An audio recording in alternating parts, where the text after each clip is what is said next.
اعوذ باللہ من الشیطان الرجیم بسم اللہ الرحمن الرحیم۔ تمام سامعین السلام علیکم۔ سب سے پہلے تو میں آپ سب کی شکر گزار ہوں کہ آپ سب لوگوں نے سوشل میڈیا پر قوم کی بیٹی ڈاکٹر عافیہ سے متعلق گردش کرنے والی خبروں پر غم و غصہ اور نیک جذبات کا اظہار کیا، اور سب محو دعا ہو گئے کہ اللہ کرے کہ عافیہ خیریت سے ہو۔ یہ آپ سب لوگوں کی محبت، دعائیں اور عزت افزائی ہے کہ اللہ تعالیٰ نے ہمیں بھی زندہ رکھا ہوا ہے اور الحمدللہ سے عافیہ کو بھی۔ جیسا کہ آپ کو پتہ ہے کہ پچھلے تین چار دن جو ہیں ہمارے اوپر اذیت کے ایک نیا پہاڑ توڑا، اور جیسے گزرے ہوں گے آپ سب کو اندازہ ہی ہوگا۔ فون ایک لمحہ نہیں کہ بجنے سے رکے نہیں کہ میں اٹھا ہی نہیں سکتی تھی، اور آخر سائلنٹ کر کے رکھنا پڑا۔ بہرحال آج اس ویڈیو پیغام کا مقصد آپ لوگوں کو اپڈیٹ کرنا ہے۔ پہلی چیز تو یہ کہ عافیہ کی وکیل جو ابھی نئی ہم نے کی ہیں آپ سب کے توسط سے، وہ 23 اپریل 2021 یعنی 23 اپریل کو عافیہ سے مل کر آئیں، اور وہ تصدیق کرتی ہیں کہ عافیہ اس وقت الحمدللہ سے زندہ اور سلامت تھی۔ ظاہر ہے ذہنی اور جسمانی طور پہ کمزور ضرور تھیں، لیکن زندہ تھیں۔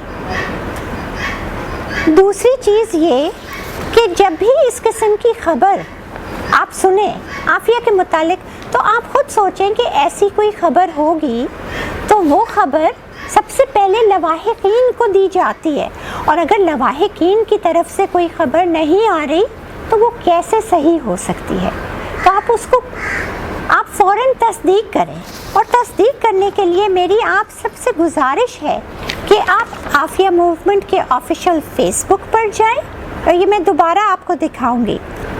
عافیہ موومنٹ کے آفیشیل ٹویٹر پر جائیں۔ عافیہ کا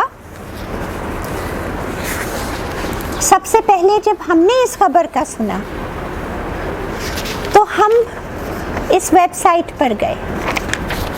یہ ویب سائٹ ہے بیورو آف پریزنز کی، امریکہ کی، جس پہ آپ نے صرف عافیہ کا پریزن نمبر ڈالنا ہے یا خالی عافیہ صدیقی نام ڈالنا ہے، تو وہ سارے اس کے ویئر اباؤٹس، وہ کہاں ہے، وہ زندہ ہے، مر گئی ہے، کتنے سال اور کیا۔ اس کے مطابق عافیہ FMC کارزویل میں ہے اور وہ حیات ہیں۔ آپ سب خود بھی ویریفائی کر سکتے ہیں، اسکرین پہ یہ آ رہا ہے، اور یہ آپ کو دوبارہ بھی اور ان باکس میں بھی کر دیں گے۔ ہم نے ڈالا اور یہ ہمیں اس کا رسپانس آیا، اور آپ سب بھی کنفرم کر سکتے ہیں۔ اگر خدا نہ خواستہ کچھ ڈیسیزڈ ہوتا تو وہ یہاں پر رجسٹریشن نمبر کے بعد لوکیٹڈ ایٹ FMC کارزویل، اور یہاں آگے ڈیسیزڈ لکھا ہوا آتا ہے۔ ٹھیک ہے، ایسا کچھ بھی نہیں ہے، اور آپ سب خود بھی ویریفائی کر سکتے ہیں۔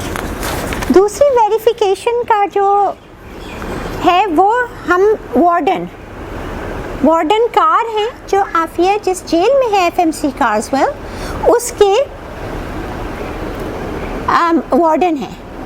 یہ ان کا ای میل ایڈریس ہے، اور اس ای میل پہ فوراً ای میل ہم نے بھیجی کہ ایسی افواہ ہے جس میں یہ آیا کہ وہ زندہ ہے، لیکن اس کے ساتھ ہمیں یہ بتایا گیا کہ ایک ہپا ریگولیشن کوئی ہوتی ہے جس کی وجہ سے وہ اس کی صحت کے مطابق کچھ نہیں بتا سکتے ہمیں۔ اس کے لیے وکلاء گامزن ہیں اور فوراً جا کے ملاقات کریں گے۔ ملاقات آج ایکسپیکٹڈ تھی لیکن نہیں ہو سکی، اور اب ملاقات کی ڈیٹ 7 مئی دی گئی ہے۔ اس کے علاوہ اصل میں پاکستان کے لیے تو ان کو بتانا چاہیے، یہ ہیں جو ذمہ دار ہیں ہر شہری کے جو پاکستان کے باہر ہے، ہماری دفتر خارجہ۔ سب سے پہلے تو ان کو تصدیق کر کے دینا چاہیے. یہ ان کا فرض ہے, یہ ان کا عہد ہے, یہ ان کا حلف نامہ ہے. اگر رمضان میں 70 گنا نیکی کی ثواب بھی ہے نا, تو میرے خیال سے گناہ کا بھی اتنا ہی گناہ بھی ہے. بہرحال تو یہ سارے نمبرز آپ کو دے بھی دیے جائیں گے, یہاں سے تصدیق کی جاتی ہے.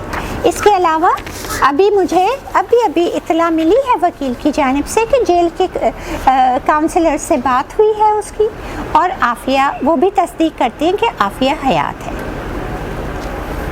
ہم نے ان سے ریکویسٹ کی ہے کہ ہمیں ویڈیو دکھائی جائے, ہمیں پروف آف لائف چاہیے, اور ہماری گزارش ہے آپ سب سننے والوں سے کہ آپ بھی ان سارے نمبرز پہ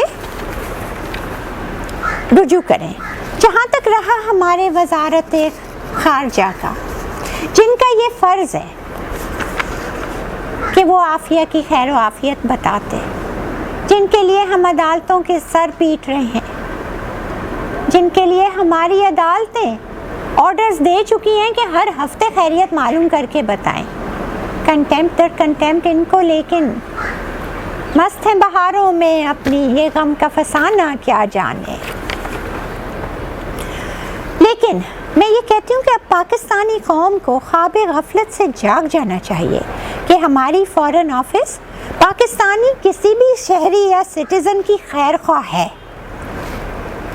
وہ نہیں ہے, چاہے وہ سعودی عرب میں وطن عزیز کے لیے قیمتی زر مبادلہ کمانے والے مزدور ہوں, یا دیار غیر میں صعوبتیں کاٹتی ہوئی عافیہ کی طرح قید بے گناہی میں پاکستانی شہری ہوں. عافیہ کی خیریت جب وزارت خارجہ سے معلوم کری تو جواب میں آتا ہے کہ ہم دعا گو ہیں عافیہ کے لیے. سجدے میں گر پڑے جب وقت قیام آیا. ان کا کام تو دعا کرنا ہے, ان کا کام تو ہمیں خیریت معلوم کر کے بتانا ہے ایمبیسی سے, عافیہ یو ایس کے اسٹیٹ ڈپارٹمنٹ سے. اللہ تعالیٰ نے ان کو اختیارات دیے ہیں, اللہ تعالیٰ نے ان کو وہ عہدہ دیا ہے کہ جس سے وہ یہ سب کچھ معلوم کر سکتے ہیں. اللہ تعالیٰ ہی ان سے اس چیز کا حساب لے گا انشاءاللہ. خیر, میری آپ سے گزارش ہے کہ ایک دفعہ پھر میں یہ بات دوبارہ ریپیٹ کر رہی ہوں کہ پلیز آپ عافیہ موومنٹ فیس بک پر جا کے اس کو فالو کیجئے, پلیز اس کو فالو کیجئے, تاکہ آئندہ اس قسم کے مغالطے نہ ہوں. جب آپ دیکھیں کہ اس پہ ایسی خبر نہیں ہے تو آپ نہ اس کو آگے پھیلائیں, نہ اس پہ کوئی کان دھریں, بلکہ ایک دفعہ پھر کمر باندھ کر عافیہ کی رہائی کے لیے اور مضبوطی سے کھڑے ہوں کہ طاغوت اور عافیہ کی رہائی میں رکاوٹ بننے والے اپنے انتہائی چیپ اور انتہائی, کیا میں لفظ دوں, میرے خیال سے لغت میں اس گھناؤنی حرکت کا کوئی لفظ نہیں ہے کہ کسی کو ویسے ہی جیتے جی مار دو, زندہ درگور کر دو, اور پھر ہر سال اس کو مارو کہ کسی طرح کبھی تو مرے.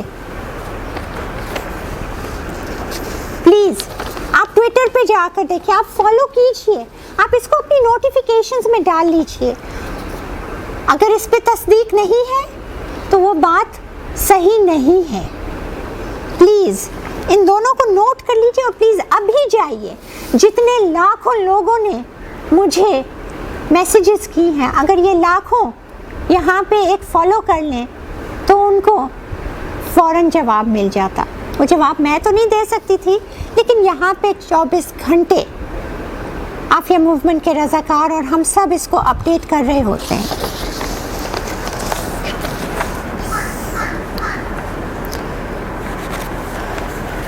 یہ بات بہت تشویشناک ہے اور لمحہ فکریہ ہے کہ آخر یہ کیوں ہوتا ہے, آخر یہ فیک نیوز کیوں پھیلائی گئی ہے. اس پر انشاءاللہ کل تبصرہ کریں گے. کل تک کے لیے میں آپ کی اجازت چاہتی ہوں. میں آپ سب سے جاتے جاتے دعا کی التماس کرتی ہوں کہ دیکھیے عافیہ حیات ہے, لیکن اس سے پہلے کہ لیٹ ہو جائیں کم از کم ہم ہاتھ اٹھا کے دعا تو مانگ لیں. رمضان کی ساعتیں جا رہی ہیں, اس میں نیکی تو کر لیں. عافیہ کی رہائی کے لیے گامزن جو وکلا اور جو اب سارے ہمیں ایکسٹرا کام کرنا پڑ رہا ہے اس کے لیے پلیز ڈونیشن دیجئے، اس میں ہاتھ نہیں روکیے. شب قدر آ رہی ہے، 1000 مہینوں سے زیادہ ثواب 1 روپیہ دینے کا بھی ہے. پلیز آپ سے گزارش ہے کہ اپنا ہاتھ نہیں روکیے اور اس رمضان کو عافیہ کی واپسی کا رمضان بنا دیجیے. دعا اور دوا ساتھ ہوگی. ہمارے پاس ایسے شواہد موجود ہیں، میں کل اس کا ذکر کروں گی انشاءاللہ. جزاک اللہ خیر. السلام علیکم.